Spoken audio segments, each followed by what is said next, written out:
Flashback.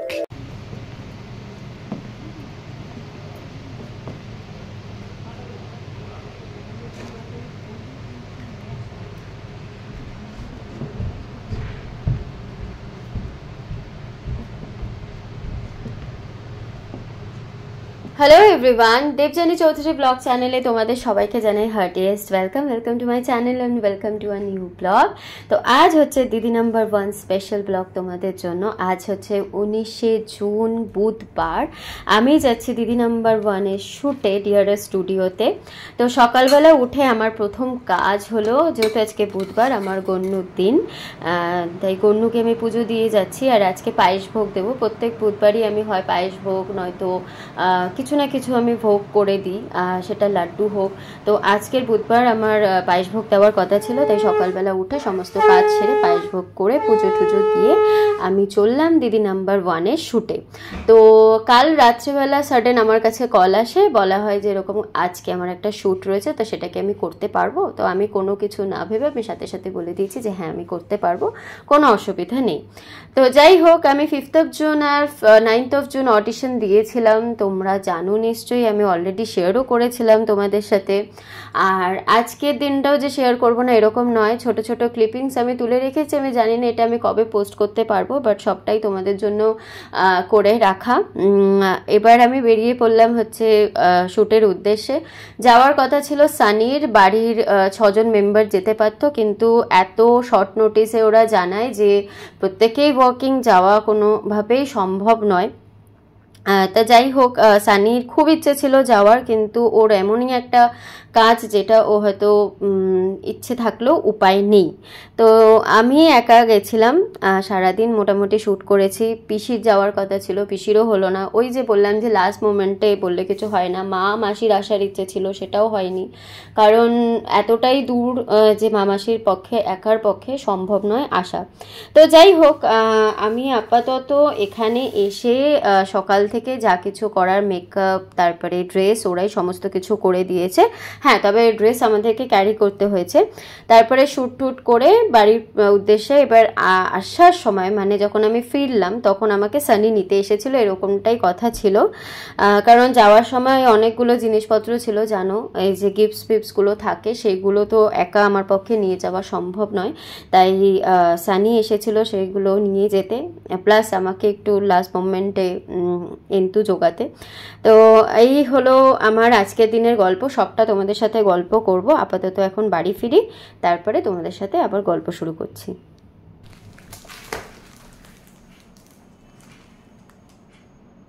বলো তো এটা কি? বোঝা যাচ্ছে এটা কি? ইয়েস, এটা সবটা মানে এইটার জন্য থ্যাংক ইউ সো মাচ তোমাদের সবাইকে। তোমরাও আমার ফ্যামিলি মেম্বার, তাই অনেকক্ষণ ধরে ওয়েট করে বসেছিলাম যে কতক্ষণে তোমাদের কাছে সেই গল্পটা করব, আমার এক্সপিরিয়েন্সটা শেয়ার করব। বিকজ আমার ফ্যামিলি মেম্বার্স, আমার যারা ক্লোজ ফ্রেন্ডস, তারা প্রত্যেকেই জানে যে আমি দিদি নাম্বার 1-এ অডিশন দিয়েছি, তারপরে সিলেকশন হয়েছে, তারপরে আমার শুটিংটা হয়েছে। বাট তোমাদের সঙ্গে শেয়ার করতে পারছিলাম না। তোমাদের সাথে করেছিলাম যে যেদিন আমি অডিশন দিতে গেছিলাম সেই দিনটারও শেয়ার করেছিলাম, আর তারপরে আর কোনো কিছু পোস্ট হয়নি।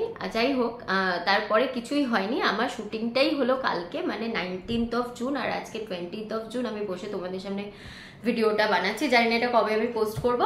তো এনিওয়েজ, চলো অডিশন থেকে শুটিংয়ের একটু গল্প করে নিই, তারপরে এই গিফটসগুলো দেখাই, কি কি গিফটস পেয়েছি, তারপরে ব্যাস ব্লগটা শেষ করে দেবো। আর অডিশন হয় হচ্ছে 5th of June, যেটা সবাই জানো। আমি বলেইছিলাম যে 5th of June আমার অডিশন ছিল, একটা শর্টস শেয়ার করেছিলাম, আর সাথে একটা ব্লগও পোস্ট করেছিলাম। সেটা হয়তো বেশিক্ষণে নয়, খুব কম সময়ের ছিল। তো যাই হোক, আমার 5th of June first audition হয়, দেন আমার সেকেন্ড অডিশন হয় হচ্ছে 9th of June, যেটা আমার কাপল অডিশন ছিল। ওরাই আমাকে ডেকেছিল কাপল অডিশনের জন্য। তখন গেলাম আমি আর সানি। 9th of June কাপল অডিশনে গেছিলাম, আমাদের দুজনকেই ডেকেছিল। এর আগে আমি অনেক কাপলকে আমার আগে ঢুকতে দেখছিলাম, তাদের অবশ্য হাজব্যান্ডকে ডাকেনি। আমিও ভেবেছিলাম যে ডাকবে না, তারপর দেখলাম না, সানিকে ডেকেছে। আমাদের কথা হলো, মানে যে অডিশন আমাদের নিচ্ছিল যে দিদিটা, সে অডিশনে আমাদের কথা হলো, অনেকক্ষণ ধরে বেশ কথা হলো। হওয়ার পর আমি আর সানি দুজনেই একাই ছিলাম, আমাদের সাথে আর কেউ ছিল না। কাপল অডিশনে। বাট 5th of June যে অডিশনটা হয়েছিল সেই অডিশনের সময় বেশ 4-5 জন মতন আমরা ঢুকেছিলাম। তার মধ্যে দুটো ছোট ছোট বাচ্চাও ছিল, 2-3টে বাচ্চাও ছিল, আর আমরা বেশ কিছু মহিলা ছিল। তো এটা গেল অডিশনের পার্ট। এবার অডিশনে লাস্ট যে অডিশনটা আমার 9th of June ছিল, উইচ ইজ মিডিয়া সিটিতে হয়েছিল। হ্যাঁ, ওদের দুটো অডিশন আমি 2 জায়গায় দিতে গেছি। First audition 5th of June audition দিতে গেছি ডিআরএস স্টুডিওতে। সেকেন্ড অডিশনটা ছিল 9th of June, যেটা আমি দিতে গেছিলাম মিডিয়া সিটি সেক্টর 5-এর যে ওদের অফিসটা জি বাংলা, সেই অফিসে আমি সেকেন্ড অডিশনটা দিতে গেছিলাম। তারপরে আমাকে ওই অডিশন থেকে বললো যে তুমি সিলেক্টেড হলে আমরা তোমাকে জানিয়ে দেবো 1 মাসের মধ্যে। তো তারপরে আমি যখন বেরিয়ে আসছিলাম তখন আমাকে একবার বললো ঠিক আছে দেখা হচ্ছে। আমি বললাম আচ্ছা ঠিক আছে। তখন আমার কোথাও একটা লেগেছিল যে মেবি আমি হয়তো সিলেক্টেড, 1-2 সপ্তাহের মধ্যে আমার কাছে কল চলে আসবে। তাও একটু ভয় ভয় ছিলাম যে না কোনো কিছু ঠিক নেই। এপিসোডটা দেখাবে যবে আমি তোমাদেরকে সেটা নিশ্চয়ই বলে দেব। একটু আমার চ্যানেলে চোখ রেখো, কমিউনিটি পোস্ট করে দেব, তখন দেখো। আমি আমার জার্নিটা শেয়ার করেছি, আমার প্রফেশন লাইফ নিয়ে শেয়ার করেছি, আমার প্রফেশনাল লাইফ নিয়ে আর নাচের স্কুল যা কিছু সমস্ত কিছু। তবে হ্যাঁ, ব্ল্যান্ডার করেছি, আমি আমার ইউটিউব চ্যানেলটাই বলতে ভুলে গেছি। মানে ভাবো আমি কি জিনিস। মানে আমি এখন ভাবছি ভিডিও করতে করতে যে আমি কি করে চ্যানেলের কথা ভুলে গেলাম। মানে হ্যাঁ, কেন বলো তো, এটা রিজনটা হচ্ছে তোমরা।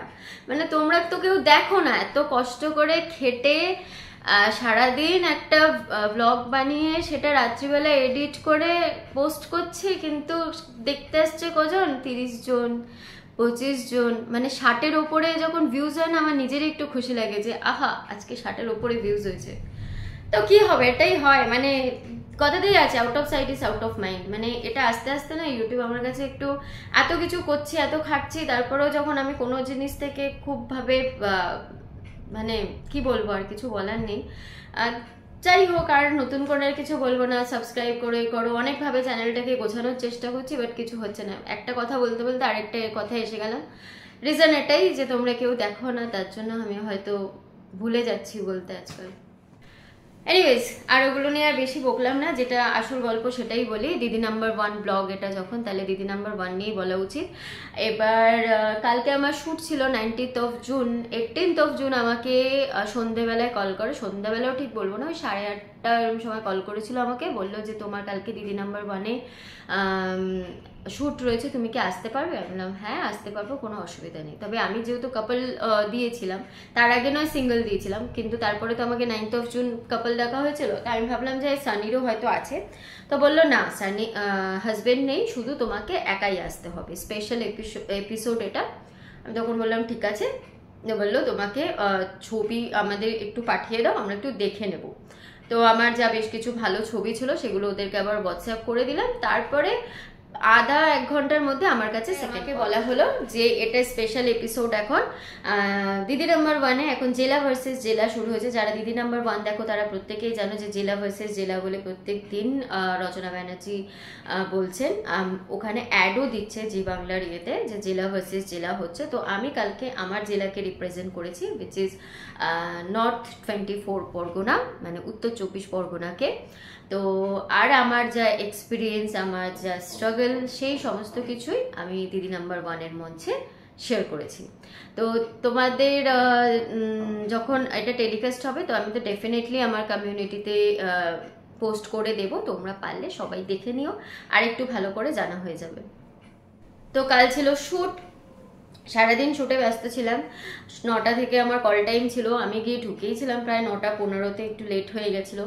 তারপরে সবার সাথে আলাপ হলো। এবার আমার যে মানে আমার যে প্রফেশনটা আর আমার সাথে যারা ছিলেন তাদের প্রফেশনটা একদম আলাদা ছিল। আমার সাথে যারা ছিলেন, একজন ডিএসপি ছিলেন, ডিএসপি ম্যাডাম ছিলেন, একজন গাইনোকোলজিস্ট ছিলেন ডক্টর, একজন সায়েন্টিস্ট ছিলেন, আর আমি ছিলাম। আমি যে ছিলাম সেটা তোমরা ওখানেই জানতে পারবে।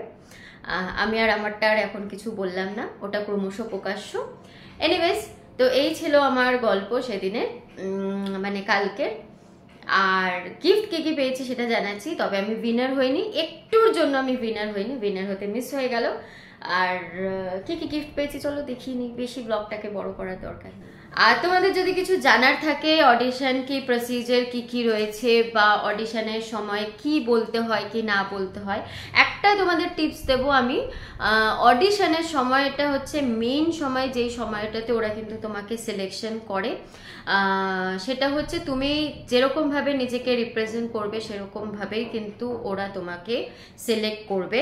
এবারে যদি মনে করো যে অনেকে বলে দিদি নাম্বার ওয়ানে দুঃখের গল্প বলতে হয়, স্যাড স্টোরি থাকতে হয়, তাহলেই নাকি ওখানে সিলেকশন হয় বা মানুষ যেতে পারে, একদমই নয়, খুব ভুল কথা। আমার তো কোনো সেরকম দুঃখের গল্প নেই, আমার যা ছিল স্ট্রাগলের গল্প ছিল, স্ট্রাগলের সাথে সাথেও ভালো গল্পও ছিল, এরকম নয় যে পুরোটাই স্ট্রাগল ছিল। তো যাই হোক, সেই সমস্ত কিছুই শেয়ার করা, আর তার বেসিসেই আমি ফার্স্ট থেকে সেকেন্ড অডিশনে সিলেকশন হই, সেকেন্ড থেকে একদম সোজা শ্যুটের জন্য, মানে আমি ওই 5 আর 9 অডিশন দিলাম জুনের, আর আমার 19th of জুন মানে এক সপ্তাহের মধ্যে আমার শুটিং কল এসে গেছিল। আর ওখানে প্রত্যেকে মানে জি বাংলার দিদি নাম্বার ওয়ানে যে ক্রিউ মেম্বার্স রয়েছে প্রত্যেকে ভালো, ভীষণ ভালো। ওনাদের ব্যবহার বলো, মানে যাওয়া থেকে খাওয়া, মানে খাওয়া দাওয়া কি করব কি না করব বারে বারে এসে জিজ্ঞেস করছিল, খুব কমফোর্টেবল রাখছিল। যে আমার সাথে কেউ যায়নি, আমি একাই গেছিলাম, কালকে সানির কাজ ছিল যেতে পারিনি, তারপরে আমার বাড়ির থেকেও কেউ যায়নি, সবাই ওরকম একটা লাস্ট মোমেন্টে বললে কারোরই সময় হয়ে ওঠে না, প্রত্যেকেই ওয়ার্কিং। তো যাই হোক, আমি একাই গেছিলাম, ইভেন আমি হালুমকেও নিয়ে যাইনি, এত গরমের মধ্যে কোনো প্রশ্নই ওঠে না, হালুম বাড়িতেই ছিল মৌমিতার কাছে, আর আমি একাই নিজে গেছিলাম, শ্যুট করেছিলাম। সারাদিনে যা মজা করার করেছি, খুব মজা হয়েছে, প্রত্যেকে ভালো, প্রত্যেকে, সেটা নিয়ে কিছু বলা নেই। তো চলো আর কি কি গিফট পেয়েছি সেগুলো দেখিনি। আমি কিন্তু ভেবেই রেখেছিলাম যে এই গিফটটা আমি তোমাদের সাথে শেয়ার করব, ওর জন্য কোনো গিফট এখনো অবধি খোলা হয়নি, ধরাও হয়নি, জাস্ট এমনি এমনি সবাইকে ওপর ওপর দিয়েই আমি দেখিয়েছি, কিন্তু কাউকে কোনো কিছু খুলে, ইভেন আমি নিজেও অবধি দেখিনি, তোমাদেরকে দেখাবো বলে। যাই হোক, একটা কথা বলি মাঝখানে, না বলেই পাচ্ছি না, তোমাদেরকে কিন্তু আমি সত্যি নিজের লোক মনে করি, যারা যারা আমার এখনো অবধি ফ্যামিলি মেম্বার্স, এই 1235 জন এখন বোধহয় আছে, অলমোস্ট আমি লাস্ট দেখলাম বোধহয় 37 জন, 1237 জন মেম্বার্স আমার কাছে রয়েছে, মানে তারা সত্যি আমার কাছে কিছু তো মানে রাখে, যার জন্য আমার যাই কিছু হয় আমি তোমাদের সাথে এসে শেয়ার করি। তো প্লিজ সারাদিন খাটাখাটনির পর যখন একটা ভিডিও পোস্ট করি না, একটু দেখো, ভালো লাগে, মানে জানি হয়তো আমার কাছে সেরকম, আমি তোমাদের কাছে সাজেশন চেয়েছি যে তোমরা কিরকম আমার কাছে ব্লগ দেখতে চাও বলো, আমি পোস্ট করব। বাট মনে হয় যখন তোমরা কেউ না দেখো না, মনে হয় যে না, আমাকে হয়তো কেউ পছন্দ করছে না, বা ঠিক আছে সবার জন্য সবটা নয়, তো তার জন্য আমি একেবারে পোস্ট করা বন্ধ করে দিয়েছি। এনিওয়েজ, এটা নিয়ে পরে কথা বলবো, আগে গিফটগুলো দেখাই চলো কি কি। এটা তো সবাই জানো কি, মেমেন্টো, পার্টিসিপেন্ট মেমেন্টো। যদি উইনার হতাম তাহলে এখানে উইনারটা লেখা থাকতো, যেহেতু আমি উইনার হইনি তাই এখানে পার্টিসিপেন্ট লেখা রয়েছে। আর হচ্ছে এই 1000 টাকার একটা সেনকো গোল্ডের ভাউচার, যেটা কোনো একটা রাউন্ডে, আমি গানের রাউন্ডেই ছিল। তারপরে হচ্ছে বসুমতী চাল, যেটা দিদি বলে, সবাই শুনেছ, প্রত্যেকটা দিদির সহযোগিতায়, প্রত্যেকদিন একজন করে দিদিকে সহযোগিতা করা হয় বসুমতী চালের তরফ থেকে। তো এটা হয়েছে, যে উইনার হয়েছে তার জন্য তো তোমরা জানোই পুরোটাই থাকে, বাট যেহেতু আমরা উইনার হইনি তাই আমাদের 1 কেজি করে গোবিন্দভোগ চাল দিয়েছে। আচ্ছা, আর পেয়েছি হচ্ছে, এটা আমি ফার্স্ট রাউন্ডেই জিতেছিলাম, মানে ফার্স্ট যে রাউন্ডটা থাকে দিদি মেবো জয়তে, সেই রাউন্ডে আমি এটা হাইস্ট স্কোরার ছিলাম, তার জন্য এটা আমাকে দিয়েছে। এটা হচ্ছে প্রেস্টিজের চপিং whipping এই সমস্ত একটা কিছু, মানে এই জিনিসটা ইলেকট্রিক এটা, তো এটা একটা দিয়েছে। এটা একটা পেয়েছি, এটা তো জানোই কি বাবারেই পড়ে যাচ্ছে, এটা হচ্ছে ইন্ডাকশন ওভেন প্রেস্টিজের, ঠিক আছে। এই যে এই ব্যাপারটা ভীষণ ভালো, খুব মানে প্রত্যেকটা জিনিসে খুব দামি দামি জিনিস দিয়েছে আর খুব ভালো জিনিস দিয়েছে। এটা একটা দিয়েছে, এটাও মানে ওই যাই হোক, জানোই তো গেম খেলে উইনার হয়, দেখো আমি খুলিও নি, যেরকম প্যাক করা ছিল সেরকমই, ওখান থেকে যেরকম ভাবে আমাকে প্যাক করে দিয়েছে। তো এটা হচ্ছে এই যে ওয়াটার ডিসপেন্সার, এটা কাচের। হ্যাঁ,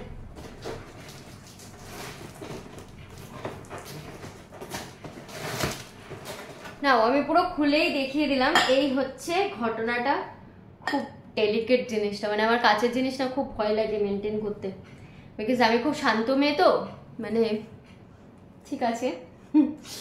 তো এটা 4.5 লিটারের মতো দিয়েছে এই জিনিসটা। এটা একটা ওয়াটার ডিসপেন্সার। এবার আমি এটা রেখে দিই, আমি একটু কাটলাম। আরেকটাও আমাকে কাছের জিনিস আমি পেয়েছি, সেটা হচ্ছে ফ্রুট বোল। এই যে ওয়াও, এটাও খুব সুন্দর, কিন্তু দারুণ। আমি সবটাই এখন দেখছি, আমি কিচ্ছু দেখিনি, জাস্ট এখন দেখছি। ইভেন আমি কাউকে দেখাইও নি, জাস্ট তোমাদের দেখাবো বলে, তোমাদের সামনে আনবক্সিং করবো বলে। এনিওয়েজ, ও এটা আবার ঘোরানো যায়। এটা একটা ফ্রুট বোল, বুঝতেই পারছো দারুণ হয়েছে জিনিসটা। এটা আমার অনেক দিনের শখ ছিল। হ্যাঁ, দারুণ, সবটাই খেতে পেতে হয়েছে। আরেকটা জিনিস যেটা আমার খুব ভালো লেগেছে, মানে বলতে পারো এই গিফটটা আমার ভীষণ ফেভারিট। প্রত্যেকটা গিফটই আমার খুব সুন্দর হয়েছে। আমি একদম বুঝে বুঝে গিফটগুলোকে চুজ করেছিলাম, বা সেরকমভাবে আমাকে গিফটগুলো মানে আমার জন্য ভগবান রেখেছিল। ওরকমভাবে তো থাকে না যে আমাকে এটাই দেবে। তখন তোমরা সবাই খেলাটা দেখো, জানো। এই জিনিসটা আমি অ্যাকচুয়ালি ভেবেছিলাম এক জিনিস, মানে আমার তখন মাথা কাজ করছিল না, এত লাইটস এত ক্যামেরা থাকে, কিছু মাথা কাজ করে না, কি বলছি কি না বলছি, পরে গিয়ে মাথায় আসে। তো এটা হচ্ছে খুব কাজের জিনিস। এটা আমি একবার ভেবেছিলাম যে আমি কিনবো, বাট দামটা এতর জন্য আমি তখন পিছিয়ে গেছিলাম। এটা বাড়িতে বাচ্চা থাকলে, বয়স্ক মানুষ থাকলে ভীষণভাবে লাগে, বা যাদের অ্যালার্জির প্রবলেম আছে, ডাস্ট অ্যালার্জির প্রবলেম আছে, অ্যাস্থমার প্রবলেম আছে, তাদের জন্য তো এইটা ডাক্তার ভীষণভাবে রেকমেন্ড করে। যেটা হচ্ছে এইটা, এটা হচ্ছে এয়ার পিউরিফায়ার। একটা কথা বলবো, দিদি নাম্বার 1-এ যে গিফটসগুলো রয়েছে এগুলো নন স্পন্সর গিফট, এগুলো কিন্তু স্পন্সরের গিফট নয়। তো এই গিফট যেগুলো দেওয়া হয়েছে প্রত্যেকটা ভালো ভালো কোম্পানি। এটা ফিলিপসে, যে এটা যে দেখালাম এটা প্রেস্টিজ, এটা প্রেস্টিজ। তারপরে এই যে কাচের জিনিসগুলো আছে সেগুলো বেশ দামি দামি জিনিস। তো যাই হোক, ওরা কিন্তু খুব কোয়ালিটি মেনটেন জিনিস দেয়, এমন নয় যে খারাপ কিছু দেয়। আর এই দিকে রয়েছে এটার যেটা ইয়ে করা সেটা, বাট এই জিনিসটা আমার খুব কাজের জিনিস, এটা আমার বাড়িতে ভীষণভাবে লাগবে।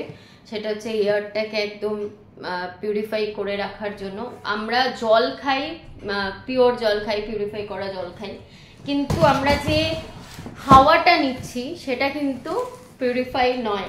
কারণ আমরা এখন সবাই জানি হাওয়ার প্রচুর গন্ডগোল, এই দূষিত বাতাসে থাকা।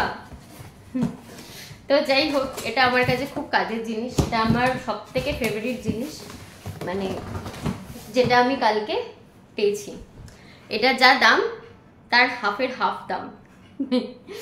এবার কেন বলছি, ওরা তো একটা টিডিএস তো এগুলোর জন্য নেয়, যেগুলো এটার গল্প আমি আরেকবার করব, আপাতত এইগুলোই থাকুক, এর থেকে আর বেশি কিছু। ও আরেকটা জিনিস দেখা, সেটা হচ্ছে মিওর থেকে এই একটা গিফট হ্যাম্পার থাকে, যেখানে রয়েছে হচ্ছে এই একটা কুকিজ রয়েছে, একটা টি টাইম খাড়ি রয়েছে, এটা আমি ভীষণ খাই, এমনি সময় আমি অর্ডার করে খাই, আর ঘেমে যাচ্ছি গরমে আমি। এটা একটা রয়েছে কেক, একটা প্লাম কেক দিয়েছে, আর আবার একটা কুকিজ, এটা চকলেট কুকিজ, আগেরটা বোধহয় স্ট্রবেরি কুকিজ, আর এটা চকলেট, আর এই একটা আবার চিজ স্টিক্স দিয়েছে। তো এইগুলো সমস্ত কিছু ইয়ের থেকে, হ্যাম্পার থেকে এগুলো দিয়েছে।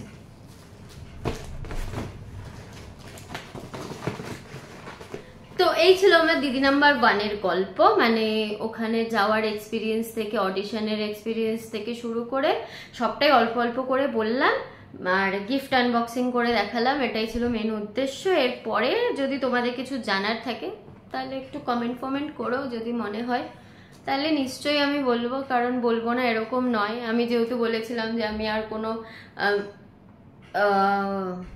তাই জন্য হয়তো কেউ এখন আর দেখে না।